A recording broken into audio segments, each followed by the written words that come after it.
Hi,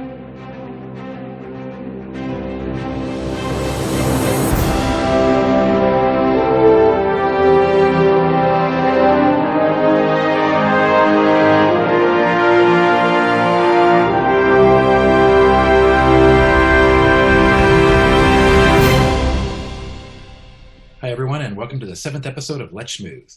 I'm Doug Ebuck, the original screenwriter for the movie Sweet Home Alabama. Each month, I bring on guests to discuss topics related to writing for various entertainment media.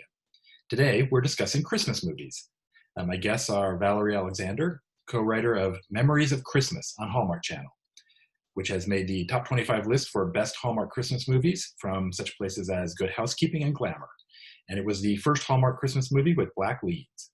Valerie is also a renowned expert on workplace happiness and a leading voice on equity and inclusion.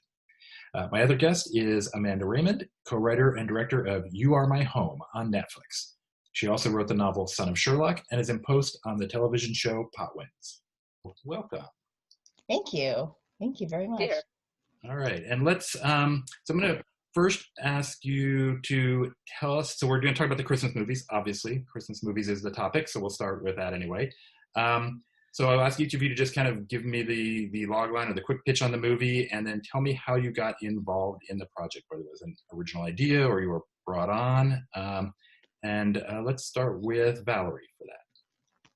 So Memories of Christmas, it started as I pitched it as Will You Marry Me? And it was designed for Hallmark to fit into their oeuvre, so to speak, that it was about an executive woman. And Hallmark got really sensitive in the last few years about making sure that women weren't giving up their careers. And that completely jived with my sensibilities anyway. So it's about a woman whose mother has passed on. She's inherited the house and she goes back home to shut it down and sell it, and discovers that her mom had left a bequeathment for someone to continue decorating the house for Christmas every year because it meant so much to the town. And so she is against that. She's opposed to it. So wackiness ensues. And of course, she comes to embrace that, you know, not just that the house is going to be decorated, but the meaning for the whole town of what that is.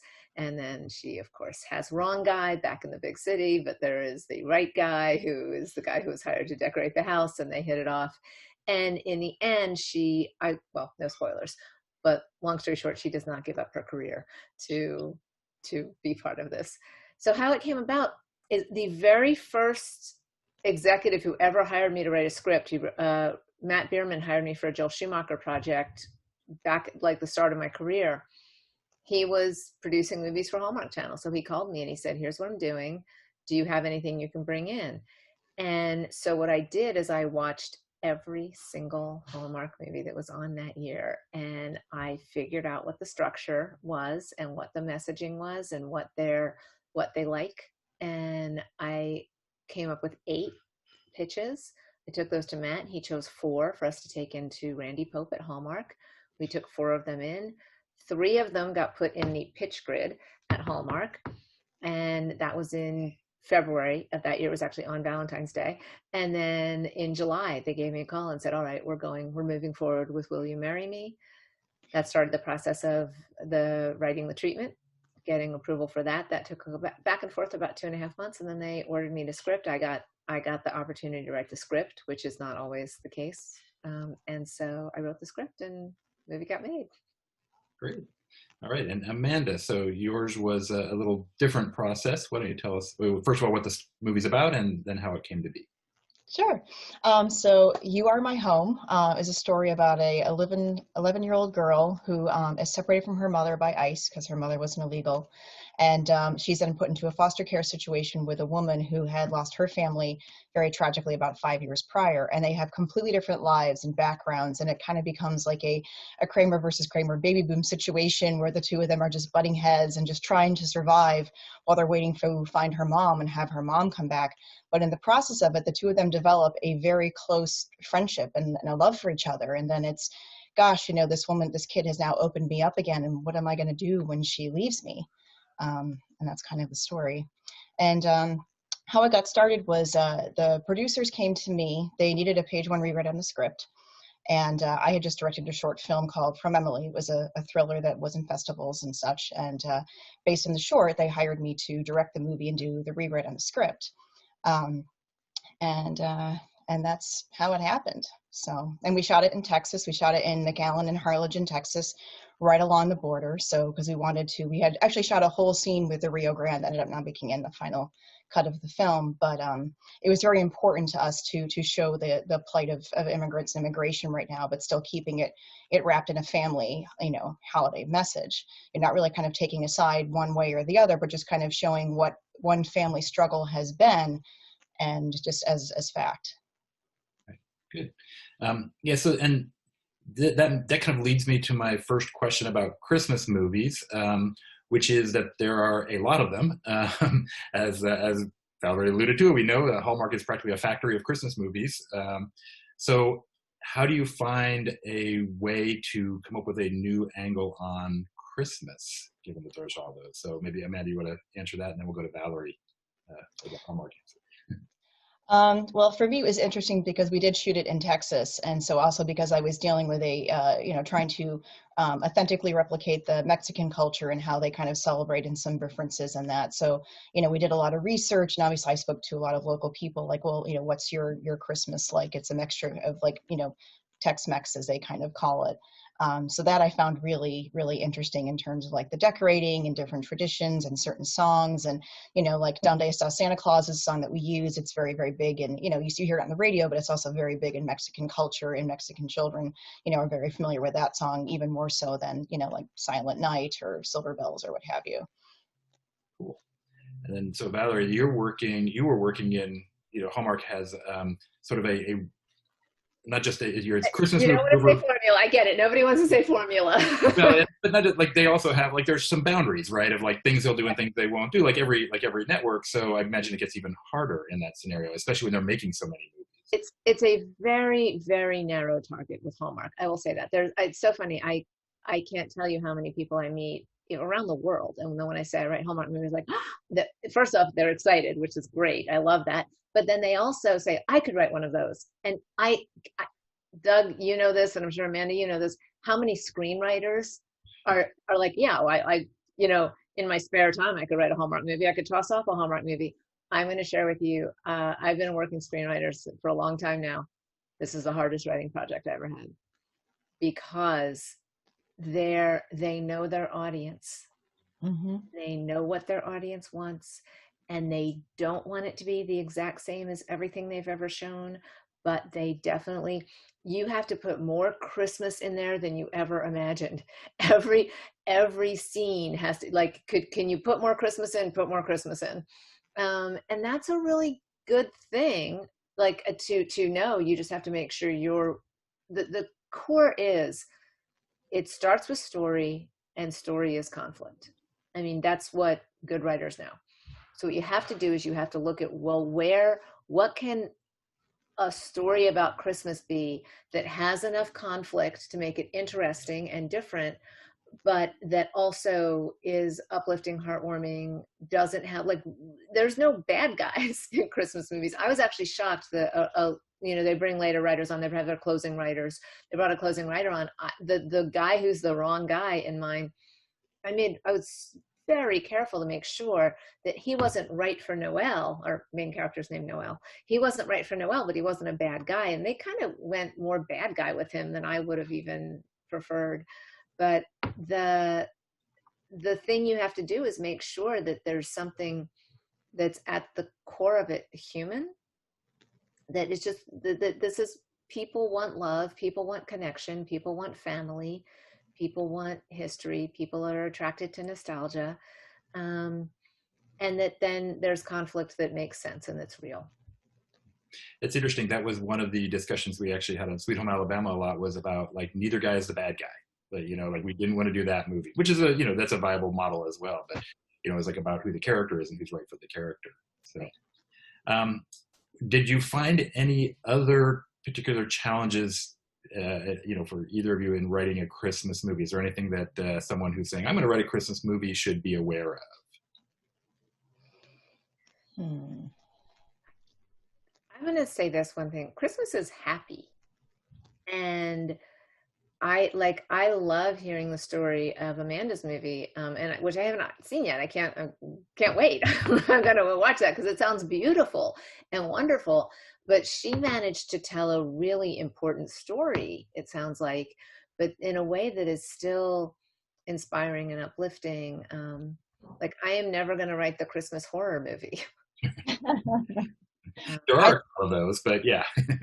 There are plenty of those, but yeah, I like everybody getting together in the end. And there's a oh, I can't remember what executive. There's an executive whose father was also an executive, and he used to say, at the end of the movie, the two highest paychecks have to kiss. Yeah, yeah. Yeah, and you mentioned that with, I think, Amanda, that's a great way into the Christmas movie. Of course, yours is timely in a way, and it's kind of dealing with a different issue where Christmas is not irrelevant, but it's like it sort of like just happens to be at Christmas, which provide context for the issue with family and everything. So that's kind of really good too, that you have another angle or another theme going on there. Yeah, Christmas is really kind of more the backdrop to the story and the bigger issue. It's right around Christmas time is, when she loses her mom and ends up with this other woman. And so, we were very, careful of decorating things and making sure it had the Christmassy feel, but it's also Southern Texas. So we can't have snow. There's at one point, it's like, well, we could put snow in a little bit. It's like, yeah, no, that's not real. Harlingen. Well, that's kind of interesting too, that it doesn't. Years ago, I'm like, no, I'm not putting it in. Yeah. And that's kind of different too, because we're used to that kind of New England Christmas is kind of the American ideal of Christmas, but it's cool to see different environments. And by the way, for anyone who's thinking about Hallmark, one of the things my executive told me at the very beginning, she said, writers come in here all the time like, well, let me tell you how to fix this. And she's like, we're not interested in that. So if you think for a second that you want to write a Hallmark movie, you better be writing a Hallmark movie. They know what they're doing. And one of the absolute is Christmas means snow. So I actually pitched a movie to them. I shouldn't give away the title. I should write this so that I have control of this title. It was I'll Be Home for Christmas, but it was spelled ISLE. And it's about a girl who's stuck on an island and she's not having the big snowy Christmas she wanted to.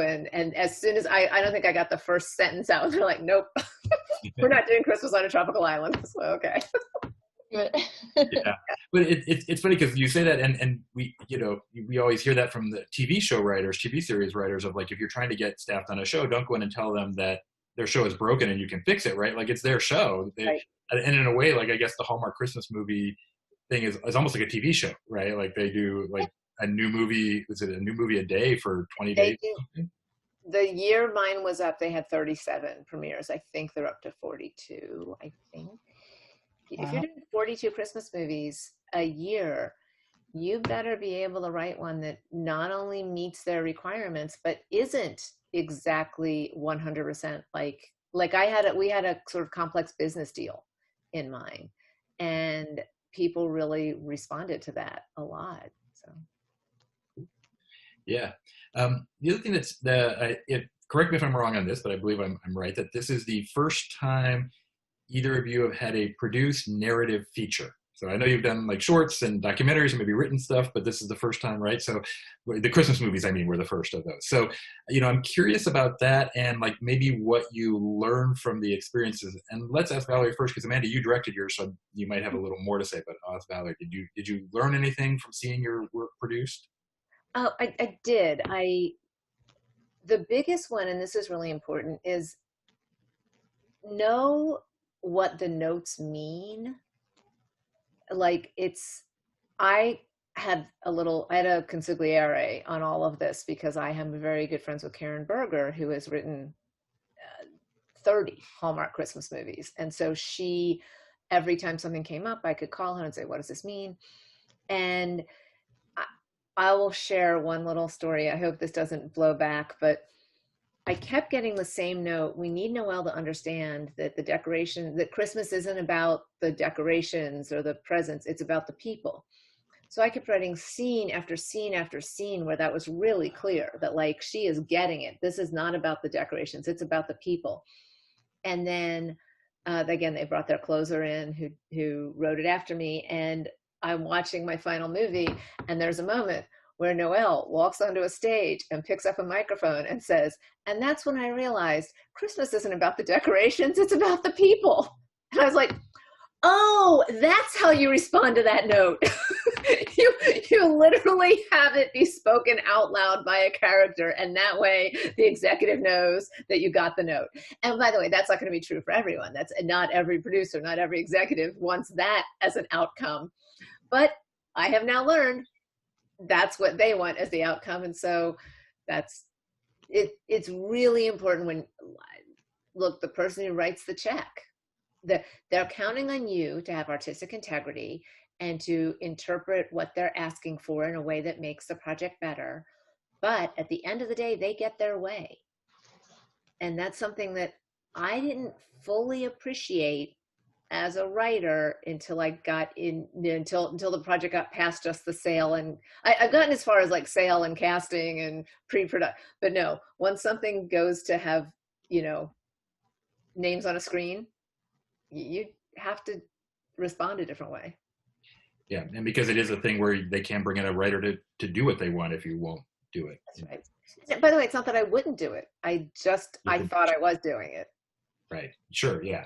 Yeah. And that can be, you know, there's also that challenge is the notes have to communicate well. And so sometimes you just aren't getting it. Right. Yeah. Okay. So then, and Amanda, so you directed yours, so you may have some lessons from that as well, but any kind of like, you know, this is sort of a podcast on writing. So maybe come at it from that point. Mm-hmm. Well, there's one thing that I always heard that Jerry Lewis had always said, and it was like, well, first there's the writer, you know, and then the poor writer has to deal with this pain in the butt who is the director, who comes in and takes their work and changes it and messes it around, and then this other dude comes in who messes it around even more, who's the producer. So it's like you have to get, you know, he's like, but I'm all three. So it's like I have to, you know, I'm an executive producer, I'm the writer and a director. So I wrote the script. And then of course, once it's cast, you go through it with the cast. I'm like, yeah, you know, I wouldn't really quite say that. I don't think that character, I think they'd be more, you know, or what did happen to that person's cousin or whatever. It's like, oh, that's a good idea. We should, yeah. It's like, well, I mean, I know in my head what it is, but they were asking questions like, no, I want to see that. I want to see that on screen. I want to be able to share that with everybody else. I was like, oh. Or instances where, you know, like you're on set and I wrote this, you know, scene I thought was great. And then I'm there with Alyssa Milano and she's thinking, she's like, you know, this beat feels a little similar to kind of what we did before. But I was like, she's like, well, you're the writer, rewrite it. And I thought, oh, geez. So I pitched her 3 different ideas and she's like, no. I've got, yes, write that one. Go write it. I'll memorize it in 5 minutes. We'll shoot it. Like, great. Oh my goodness. So I'm sitting here rewriting a scene. I have like, you know, 15 minutes and just like have my headphones on, I'm just writing the scene. I'll be there in 1 minute. And then I turn the page in, she memorized it in 5 minutes and it was great. But, you know, it was seeing it in that moment with the actors and having already shot a couple other things, you're realizing like, you know, in your head it feels different, but it was similar enough, you know, in tone that it needed to be something different. So those were some really cool things that I learned on set working with, you know, professional actors that really want to make the best story possible. So I was very blessed for that. Yeah, and I suppose that's an extra challenge to directing too, when you have to be like, oh wait, I have to stop directing and go write something, you know, because without you on the set, it's what happens. I want to echo that because I so love feedback from the actors, and I know a lot of people are resistant to it, and a lot of writers are resistant to it. And one of the best moments ever, I was doing a staged reading of a script. This script has been set up so many places in so many ways. You all know this story. And I was doing a staged reading of it with the actors who were cast in that iteration. And there was a moment where I was directing the stage reading. The lead actor just could not do this scene. And he was really, just kept being super flat. And he's like, this is weird. And then finally he looks at me, he says, and he was the bad guy. He said, what's going on in this scene? And I said, oh, well, he got caught. He's resigning. And he goes, this guy never resigned. And as soon as he said it, it was like, you are, and it got rewritten because he could see something in the character that I couldn't see because he had to embody that person. And the fact that people would be resistant to any, one of the shorts I made, the best joke in the whole thing came from the costume designer. Right. And boy, every film is a collaborative process, and anyone who's resistant to that is, or anyone who, well, I won't say it's because I actually don't know. Amanda, you have did you take the A film by credit? No, I was not given that. Okay, good. Then I can say this. Anyone who would take the A film by credit, that's so ridiculous. The film's not by a person. That's not possible. It's a lie. That's all it's a lie. So. I agree. I actually, it's a really, really big vanity thing when someone says a so-and-so film. I mean, even unless you're like Jerry Bruckheimer or, I don't know, maybe Spielberg possibly, but of that caliber, really? Right. Yeah, do you need that credit? I would be fine if you said an Amanda Raymond film. An Amanda Raymond film is true. That's true. It is an Amanda, but it's not a film by Valerie Alexander. It's not a film by Dougie. That's a tiny pet peeve for me. I have that pet peeve too. I really don't like that credit. And yeah. I don't think I will ever take it. I don't know. At some point, maybe someone will convince me. But look, Woody Allen won't take it. So. Yeah. Really, I did have it on my shorts poster because the poster's not created by me, and he already did such a great job with it. I was like, I'll just leave it. It's fine. Yeah, it's fine. I kind of feel like it's a weird thing. Like, I feel like the director is so celebrated in film, and then they always want some additional credits, right? They always want the film by. They want it's like the director credit is you've got the thing, right? Like, why are you want? Well, the original from is the French auteur theory for directors. But it was a film deux, and deux could mean of or by in translation. And I truly believe from understanding French cinema that they meant of, like it is a film of Francois Truffaut, which is completely true. It's only the Americans that turn it into by as if there's sole authorship. And also kind of like turned it into a negotiated thing, right? So like you negotiate for this credit, and or I think the auteur theory was coming at it from more of a critical standpoint of, like, oh, there are directors that we can see in a body of work, a voice, and so like was this really like, which directors are auteur directors? And now it's like, well, I've made so much money, so therefore I deserve the auteur credit. It's like that's not really what it's about. So, but not that I digress on that, but I'm with you on the I don't like the film by credit. So let's talk about writing in general and your writing process. Like, do you outline? How do you approach structure? Valerie, do you want to start with that one? I 100% outline, and I actually am an absolute slave to structure because that just makes it easier. It makes the writing much, much easier. And I will say, I will start with the story. And I just want to make sure I do start with story. And Pixar gets this better than anyone else. But I look at before I start writing, I look at every single character and ask, what do they want and why can't they get it? Every character, everyone with a name in that movie, I can answer the question, what do they want and why can't they get it? Then I will literally write out at page 25, main character makes this decision it's based on a 100-page script. At page 25, at page 50, this happens. At page 67, this happens. At page 75, this happens. And I will write towards that, which I know a lot of people think that would be ridiculous, but it just makes it so much easier. It's so much easier to write when you're giving yourself that kind of structure. And I think it's Terry Rossio has the line, if you're not outlining, you are outlining, but just really slowly. Right. Yeah, outlining in draft form. Exactly. Yeah. How about you, Amanda? Do you outline? Yeah, I definitely do. Well, especially in this scenario, because there was already a script and I knew it had to be a page one rewrite. And so we went through multiple outlines and I just said, this is going to be completely different, just so you know. And they said, no, we want it to be, just make it your own. So I was like, oh, well, great. I love this. So, and I couldn't have done it without that because, there was a couple of things I wanted to keep in. And at first I was trying to preserve as much of the original writers as I could. And then they're like, no, just throw it out. So, I don't have to keep it. Originally, the young girl was supposed to be she was put into like a foster's kid home with a bunch of other kids. And then eventually she was adopted out of that. And so I just didn't think it was all this necessary for her to go to 2 different homes and here and there. And it was just so convoluted. And I was like, I just want to take that whole thing out. Like, yeah. So it was only in seeing it in the outline, explaining how I wanted to move this piece, that it made it that much easier to write. Because otherwise, it's like you move this chunk here and then you're down to page 50 and then it gets way too confusing. And then for most of my other scripts, yes, we outline, especially if there's flashbacks backward and forward, like you have to know where those are. The only thing I didn't outline was my novel, of all things. It started as a short story, and I was just on a plane going back and forth from LA to Syracuse. And I meant to just, pass the time because the TV screen on my plane wasn't working. I was like, what am I going to do for 6 hours? So I wrote a short story. And then I remember at the time, my boyfriend, I was like, well, I'd like to read it. I said, well, it's kind of turning into a novel. He's like, what? Yeah, I'll let you know when it's done. And then that's how that one happened. But yeah, normally I would outline as well. Yeah, I feel like whenever I finish a first draft, I usually think I wish I'd outlined more. I don't think I've ever thought I wish I'd outlined less. Like, I don't think it's ever felt like I was wrong to outline. And I was at the Hallmark movie was the first time I ever had to write a full scene by scene treatment, which I'd never done before. And it was that was an arduous process, and it was a lot of back and forth for that. But then when they greenlit it to script, I think that's not the right word. When they sent it to script, it was incredibly easy. Makes it so much easier. So much was already written. Yeah.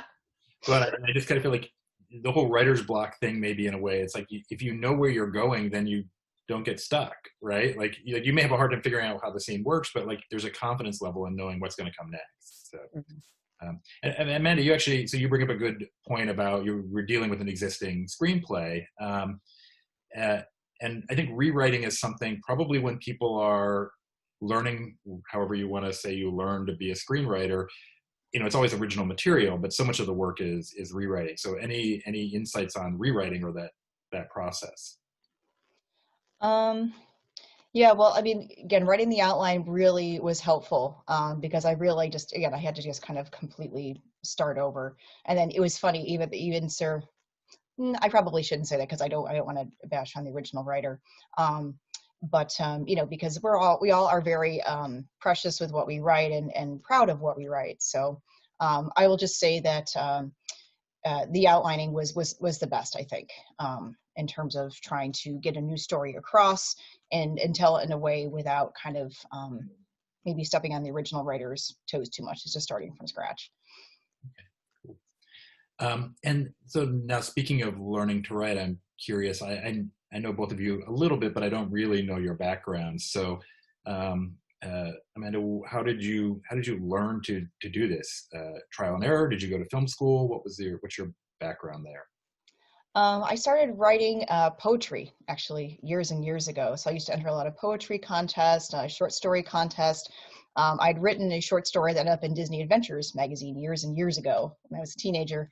And yeah, I guess always enjoyed it. I actually went to school at Syracuse University for creative writing and psychology because that's a great tool to use as an actor, as a writer, as a director to understand human personalities and things. And yeah, I just got into creative writing, and then I wrote my first script, and it was terrible. It was absolutely awful.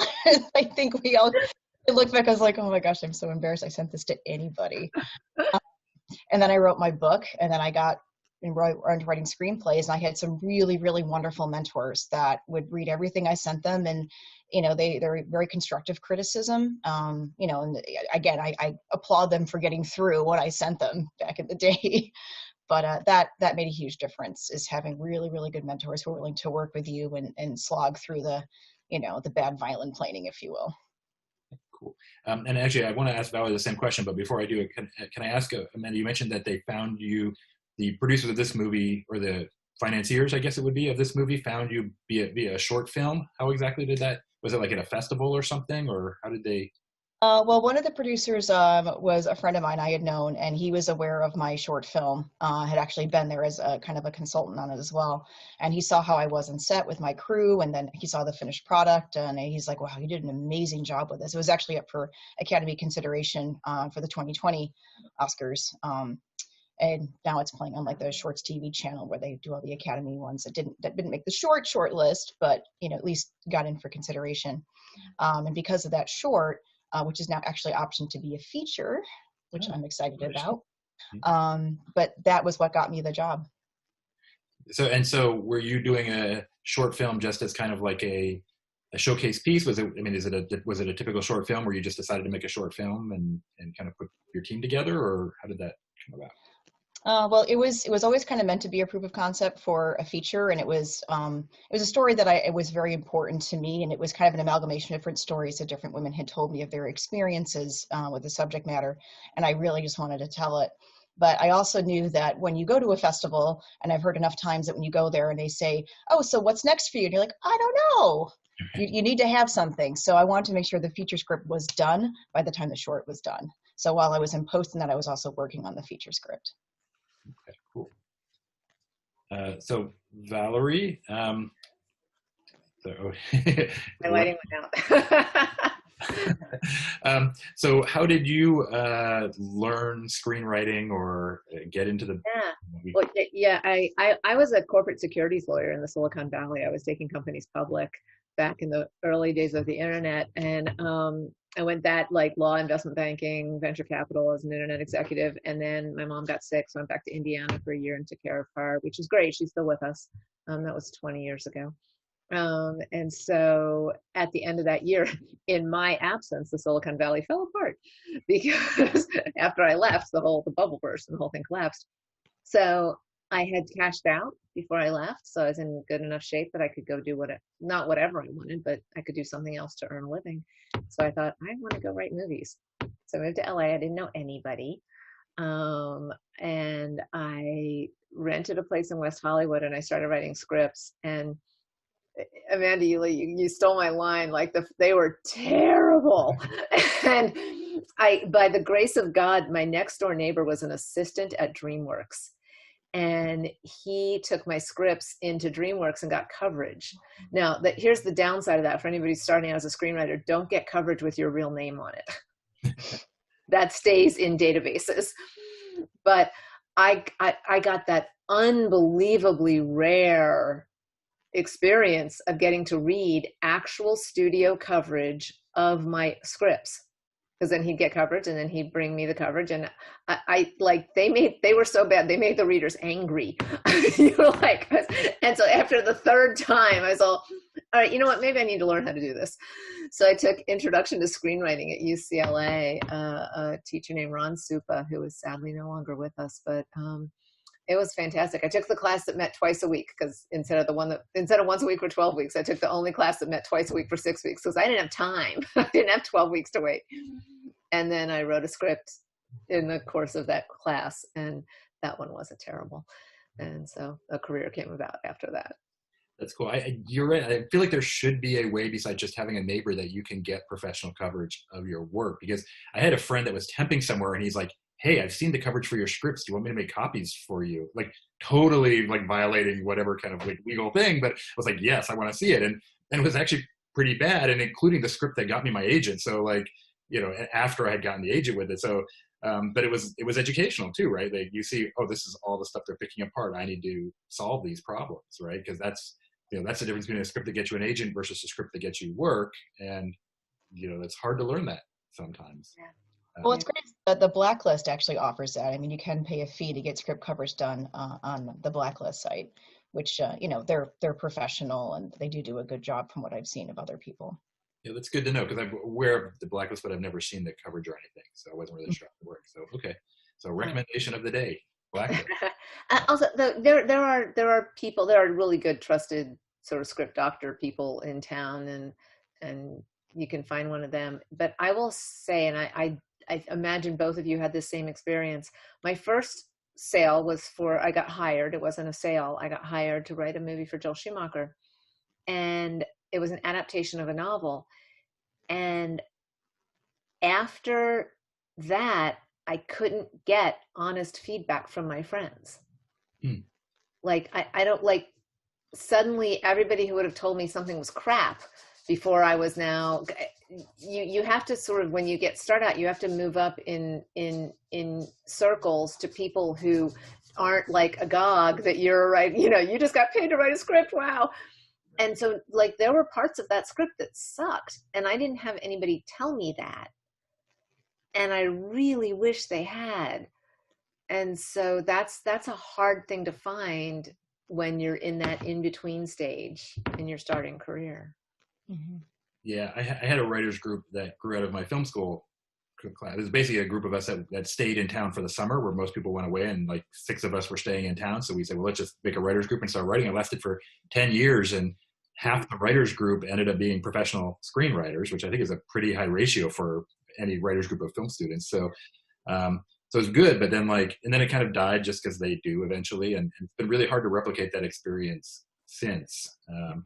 Yeah, I don't know if that's why, but exactly. But yeah, finding the right feedback is tough. And I do think there's something different from the kind of feedback you get from teachers and other writers versus like someone who just doesn't care about you and is like, we want to buy this script, right? This is why we don't want to buy this script. Like that's a different thing than is the character working exactly right? It's related, and they'll talk about that, but you really get that like, no, sale versus no sale. This is the dividing line.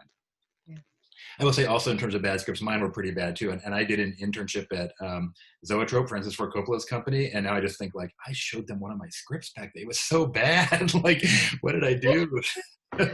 How embarrassing. Okay, great. So why don't we just now wrap up and I'd like to hear what each of you are working on next or what you're doing next. Amanda, do you want to go first? Maybe tell us about the TV show you said you were in post on. Yeah, sure. So the show that we just finished, it's called The Pot Ones. And we shot 8 episodes during the pandemic, which was crazy. We actually shot it over the summer in Riverside, California. And it's kind of like a Family Ties meets Modern Family show. And so we have Kevin Sorbo is the dad. He's a single dad raising 2 kids. One of the girls is kind of like a Mallory when you have a young little, Trumpian son, and they're just thinking like, how is this our kid? We don't understand. And then we have Barry Botswick is playing the grandfather who kind of comes in, and he's kind of like a hippy dippy dude, and he's just kind of chill and cool. And they just have this really great relationship and dynamic as a team and a family unit. And we have a guest starring like John Lovitz is in it. Tia Carrere is in an episode. It's a cute little show. So we're in post on that right now and hoping for a second season. So and the pandemic rules that you said that was hard, huh? Shooting, as I know it's been a big challenge for everybody in the business. Yeah. Well, I was a producer on it. I wasn't a writer on it, but and I also acted in it. But yeah, just having like the cost, the inflated costs for COVID, for all the PPE that we had to have, the testing 3 times a week for everybody. We had the different zones, and we realized very quickly into it that the zone just doesn't work. I mean, you can't have somebody going in and setting up a scene, and then you're in the middle of the scene and the actors in the flag falls, and it's like, well, we can't move all the actors back over to holding and then have them come in and fix a flag, and it eats up so much time of your day. So we just had to make everybody, 3 times a week. But we got through it. But it's certainly different. It's difficult too, wearing a mask all day. It becomes very exhausting and trying. And everyone just kind of says, please be patient, please be positive, please be kind to everybody. We know this is difficult. Making a film is difficult enough, or a series, and it's even more so. So we also had a rule: no politics, no religious talk on set. And I think that was great. Yeah, that's good. Yeah. And so, good. Be kind to each other is a good rule for this kind of thing. So yeah, great. I will look for that show. And then Valerie, how about you? What are you up to? So I have another project with the producer from my Hallmark movie that we're in the process of trying to get. We're doing a rewrite on it right now. And then I have a different Hallmark producer who came back and they were like, will you bring some more things into pitch? And I just haven't developed those yet into pitches. Primarily, the world exploded in 2020 in 2 ways that changed my life drastically. We had a pandemic, which meant people couldn't leave, and we had a giant awakening of racial inequality in this country. And I did a TED Talk a couple of years ago called How to Outsmart Your Own Unconscious Bias. That then got turned into a keynote and a series of workshops. And so my year got insanely busy with speaking events. And it looks like 2021 is going to be a lot of the same. I'm still writing, and I will still pitch a project. And if I sell something, it'll be my absolute top priority. But speaking, because I have been able to do it through Zoom in a way that's been really effective, I now have clients around the world, which I wasn't able to do before in one of 2 ways. Either I didn't have the time, I had a week in November where I did 7 keynotes, and that would have been completely impossible if I had to fly to all those places. And there's clients, again, who wouldn't have ever been able to afford, they can afford my speaking fee, but they would have never been able to afford to fly me to where they are to speak. And so I'm really loving that part of my life right now. And the fact that it's also really important work. I have become a known voice in equity and inclusion, and it's making a difference. I moved into the Fortune 100 this year in terms of a client base. So I'm doing a lot of work for some of the biggest companies in America and trying to help them diversify their workforce. And diversity is 1/3 of it. That 1/3, you have to hire a diverse workforce, but equity, which means you have to make sure people have equal opportunities to advance, and inclusion, people have to feel comfortable in their workplace. And that's become a real priority, and I love it. Like I said, screenwriting, I adore, I love, I have projects, I want to move forward. But for right now, I sort of have a calling, and I'm following that.